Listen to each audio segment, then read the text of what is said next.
I Go by Emily, aged 35, and for the past decade, I've dedicated myself to homemaking. My spouse, Michael, a doctor, and I have been leading a reasonably content life despite not having children. However, an unexpected event disrupted our 10-year marital journey. One evening, as Michael arrived home late, he dropped a bombshell. "This is the end for us, Emily," he declared abruptly. Bewildered, I questioned him. "What do you mean by the end? What's suddenly happening?" "I've decided to marry my mistress, so we're getting divorced today," he declared nonchalantly. "Marry your mistress? What are you talking about?" "I've made up my mind. I'm leaving you and marrying her. Besides, we didn't marry for love, so you probably don't care, right?" Michael explained callously. Indeed, ours wasn't a love match. Michael's parents had orchestrated our union, and we barely knew each other before tying the knot hastily. The only commonality we shared was our original last name, a coincidence that seemed like fate during the rush of surrounding weddings. As we navigated through our wedding and marriage, I never fathomed that we would part ways after a decade. Despite lacking the foundation of a love marriage, we had lived together for 10 years. Now Michael wanted to marry someone else. It wasn't a love marriage, but we've lived together for 10 years, and now you suddenly want to marry your mistress. When did you start betraying me? I confronted him, grappling with the revelation. It's not betrayal. I met her about a year ago. She's a nurse who joined our hospital. She's charming, unlike you, always caring for me. And it's natural that I was drawn to her, Michael explained, justifying his decision. Natural? Are you serious? I responded, stunned by his revelation. Yes, I've always been serious. These 10 years living with you have been true hell. I was honestly sick and tired of supporting such a boring woman. But that ends today, he asserted coldly. How can you talk like that? It's the truth. You're a homemaker who produces nothing, while she's an active nurse. Ask any man in the country, they'd all choose her over you. Do you think a high-achieving doctor like me needs someone like you? Michael continued, his words cutting through me. After a brief pause, I mustered the strength to respond, "Fine, let's divorce." I never thought I'd be married to someone who could say such things so calmly.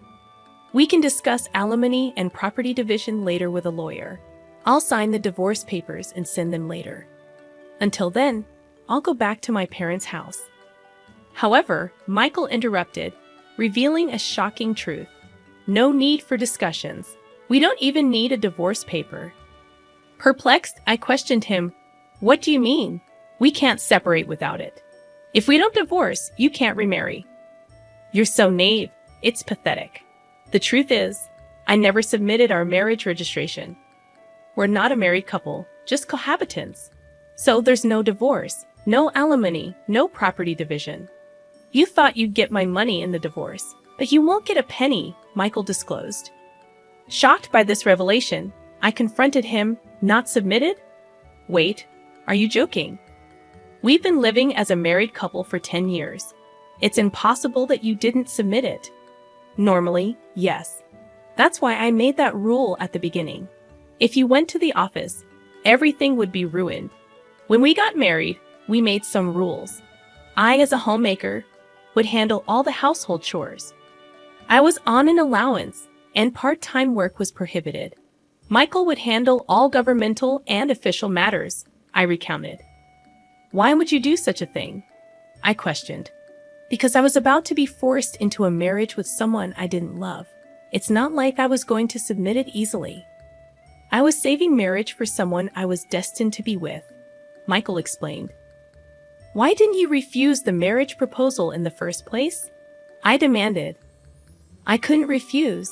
My parents are stubborn and wouldn't listen. I wanted a housekeeper. I'm a busy doctor and can't often tend to household chores. So, I decided to marry you as a housekeeper. It was a good deal for you too, right? You could eat well and have a roof over your head without working. You seemed desperate to get married too.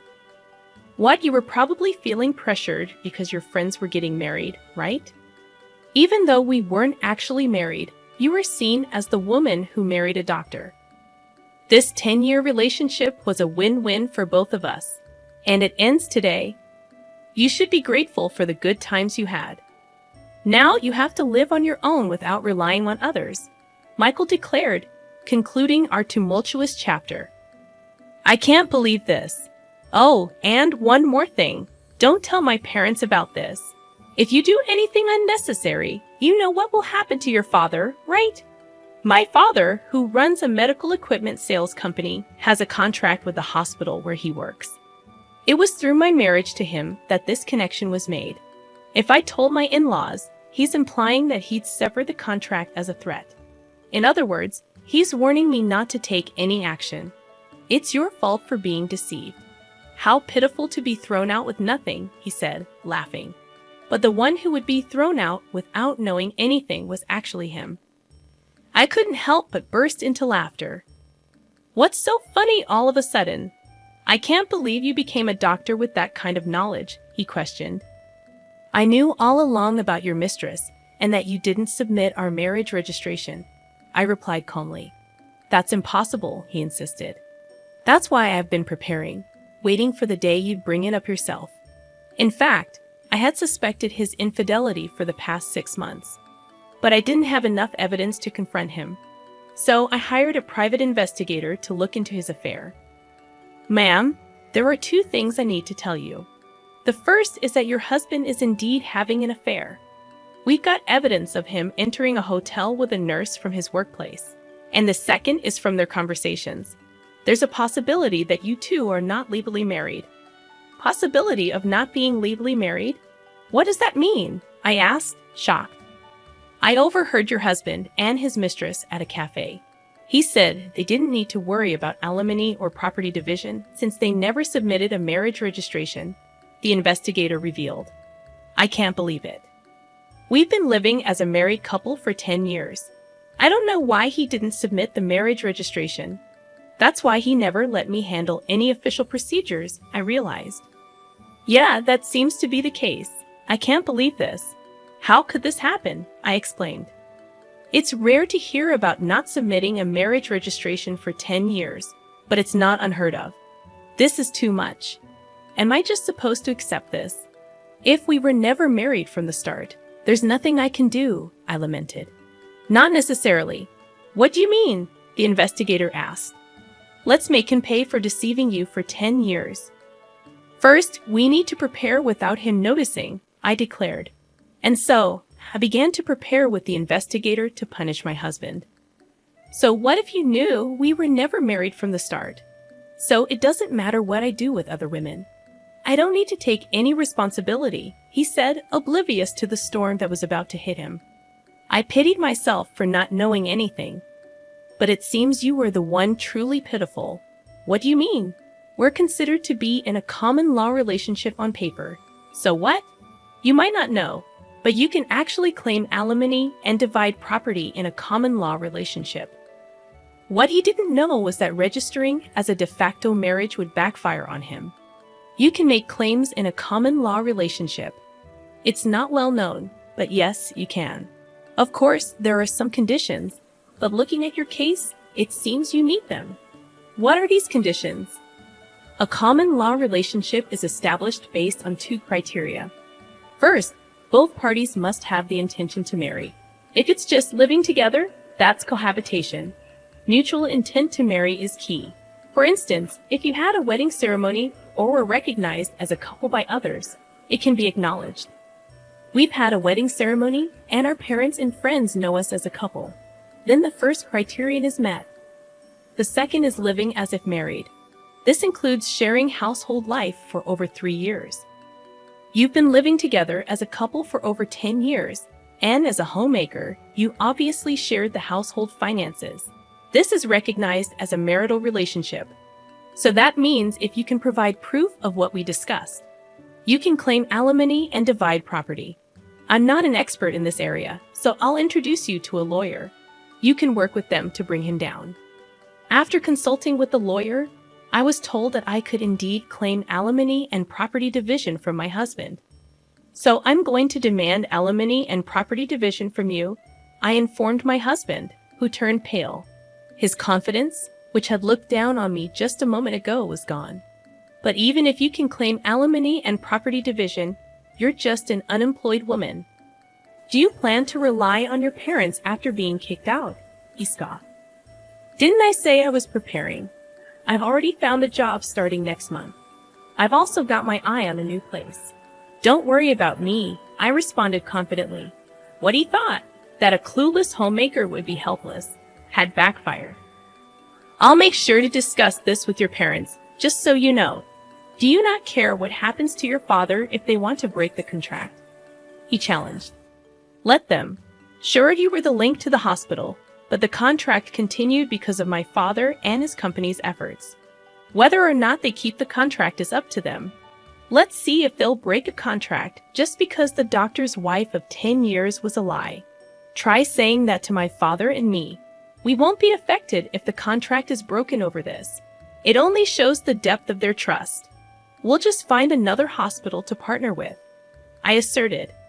Saying this, I took out my phone. You're not calling your parents, are you? He questioned. That's exactly what I'm doing.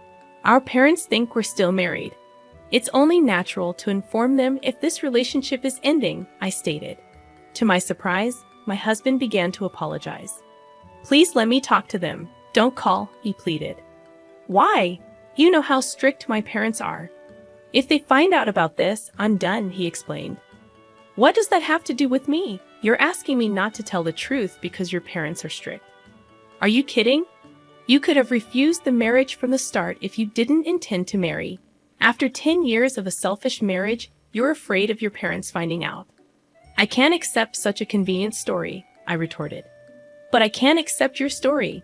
I'll make sure to tell both your parents and mine, I declared. And so, I called both sets of parents. All four were shocked upon hearing my story, and a meeting was promptly arranged at our house. I've heard everything over the phone. Is it true that you pretended to be married for 10 years without submitting a marriage registration? Speak up, you foolish son, my father scolded. It's true. I didn't submit it. Why would you do such a thing? Didn't you think about how Emily would feel? My mother added. I had no choice. No choice, you say? How can you even say that? It's actually your fault, Dad and Mom. I didn't want to get married, yet you started looking for a bride on your own, saying it was time, he explained. I got married because you arranged meetings and tried to force a marriage on me. You're the one who agreed to the marriage, aren't you? I had to agree. If I had refused, you would have made a fuss about it, so I decided to get married. If you were resolved to marry, why didn't you submit the marriage registration? I read about a man on the internet who was in the same situation. He didn't want to marry but had to because of his parents. He lived a married life without submitting the registration, then revealed the truth when he found someone he truly loved. That's appalling. And what happened to that guy in the end, he asked. He's now married to the person he loves and has a real marriage. So I too will marry my girlfriend and have a real marriage. Then my parents, who had been silent until now, spoke up after hearing his reasoning. A real marriage, huh? Sure, you might not have had a love marriage, but do you remember what you said at the wedding? We will never forget to care for each other and build a home full of smiles. What did those words mean to you? What were we shown? We sent our daughter to you hoping for her happiness, but you deceived her for 10 years without submitting a marriage registration. Did you build a home full of smiles? Now you're leaving her for another woman. Can someone who acts without a shred of care, even if they change partners, truly have a real marriage? Well, he began, but my father-in-law interrupted. I was happy you married our daughter, not just because you were a doctor. I thought she could build a happy home with someone as sincere as you. But it seems we were mistaken and deceived. And you threatened our daughter. If she told us about this, you'd cut off the contract with our company. Seriously. If you're going to threaten our daughter, we'll cut off the contract ourselves. Be warned, we will tell the truth when asked. Why? If you do that, there will be rumors at the hospital. Well, yes, but that's the result of your own actions. You were the one who threatened us with cutting off the contract. My husband was in complete panic at this unexpected turn of events. Please wait. This is getting out of hand. Let's just talk, he pleaded. At that moment, my father-in-law grabbed him by the collar, furious. Don't mess with us. We didn't raise you to be such a scoundrel. What were you thinking, father? Please stop. By not submitting the marriage registration, you might have thought you were doing yourself a favor. But because of your selfish actions, Emily was strung along for 10 years. What were you thinking, causing such trouble to others? The living room fell silent. My husband, faced with my father-in-law's words, had nothing more to say. Emily and your parents, I'm truly sorry for the trouble caused by this idiot, my father-in-law said. No, you parents shouldn't apologize. It's not your fault. However, it's partly our responsibility as parents for letting him act this way. For now, we'll take him home and make sure he doesn't continue his reckless behavior. We'll deal with the aftermath properly. We're very sorry for all this. And with that, my husband was taken away by his parents back to his childhood home. You've been through a lot. For now, you should come back home and rest. We'll think about what to do next later. You don't need to worry about anything right now, my parents said, thinking I was completely exhausted and deceived. They spoke to me with such kindness. Thank you, but I won't go back home yet. I still have things I need to do. I declined their offer and stayed in my own home. What I had to do was prepare for the final settlement with my now ex-husband. Gathering evidence for our common law relationship, I was getting ready to claim alimony and divide our assets. A few weeks later, a meeting with a lawyer was arranged. However, even if I agree to alimony, why should I divide my property? She's been a homemaker for 10 years, never working a day. All the furniture, clothes, food. I paid for everything. Now you're telling me to hand over the money I worked hard for, the furniture I bought. He ranted, unable to accept that his money would be shared with me. Yes, that's correct. The money you earned and the furniture are subject to property division, the lawyer explained. Why does it have to be like that? He protested. Who did the housework? While you were working, who cooked meals with the groceries you bought? That's irrelevant now. No, it's very relevant. A homemaker is entitled to property division because housework and child care have economic value. Speaking as a human, not just a lawyer, do you think housework is something anyone can do? That it's just expected of a homemaker? The reason you could live freely is because of her support. Don't get that wrong.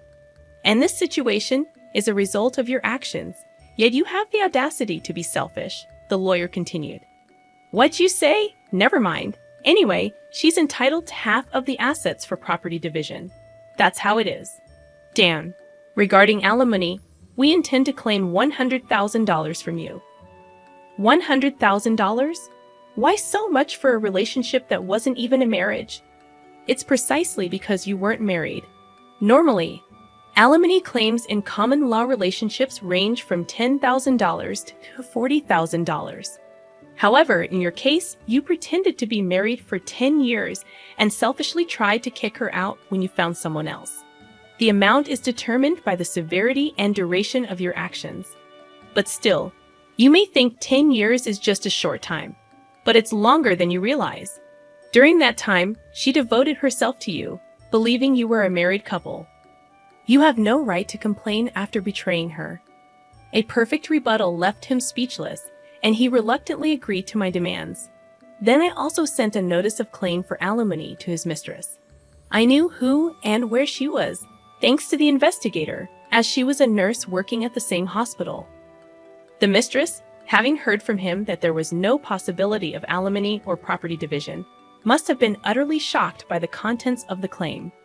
Wait a minute, this isn't what you told me. What you want? She confronted him at the hospital with the notice I had sent. I told you not to talk to me at the hospital. I got this from your wife.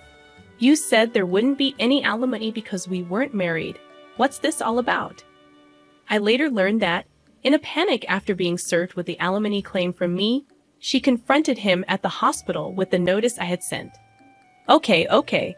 Let's talk about this later, not here. There are too many people around. We'll both be in trouble if this turns into a rumor. I don't care about that. I can't pay this kind of alimony. You said it was okay, so you should pay. Pay it for me. I won't pay a penny. You were the one who wanted this relationship. You said I was the only one for you, that you wanted to marry me. Hey, quiet down. Everyone can hear us. Just so you know, I'm not in the wrong here. If you want to make amends with your wife, do it yourself. Tell her I don't owe her a penny, that you'll take care of everything. This exchange led to the revelation of their affair to the entire hospital. It quickly became the talk of the place, and then the final blow was my father's request to the hospital. I apologize, but we would like to terminate our contract at the end of next month. The hospital, aware of the rumors, asked my father, "Excuse me for asking, but is the reason for canceling the contract related to Dr. Michael's affair? It's already become a rumor." Yes, a nurse presumed to be involved caused quite a scene. I never imagined he had been pretending to be married for 10 years without submitting a marriage registration. I never expected it to turn out like this. You mean he never submitted the registration? Weren't you aware that he hadn't submitted the marriage registration? All we knew was that he, being married, had an affair. What do you mean he didn't submit the marriage registration? With my father's request, it was revealed that he had been deceiving me for 10 years by not submitting the marriage registration. This news spread among the other nurses. Dr. Michael deceived his wife for 10 years without submitting a marriage registration, and he had an affair with a nurse. How low? How could he do that? Can someone really not notice for 10 years? Apparently, Emily's maiden name was the same, and he managed all the official paperwork.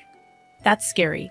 The rumors spread not only among hospital staff, but also to patients, and both Michael and his mistress received cold stares.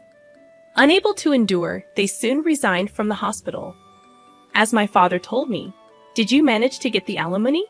"Yes, I received payments from both him and his mistress.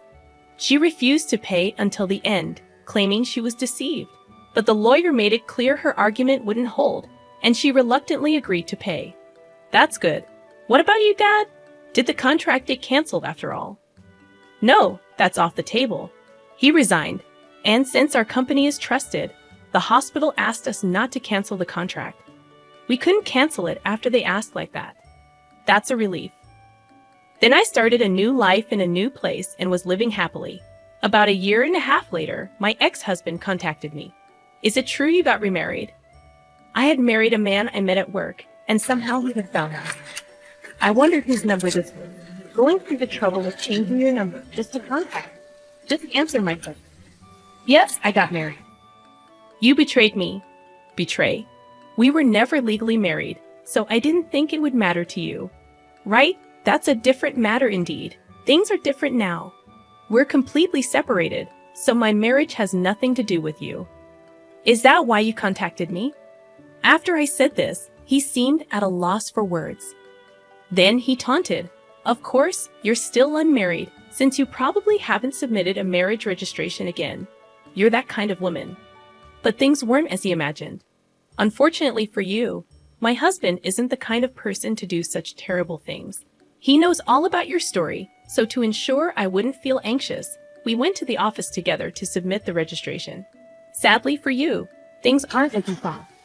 I can somewhat understand your wish for you to be involved, considering your own movement. I'm sorry for happening now. I told him this and hung up with him. What kind of house do you want? I don't know. But unless he changes his selfish nature, it's unlikely he'll ever find happiness.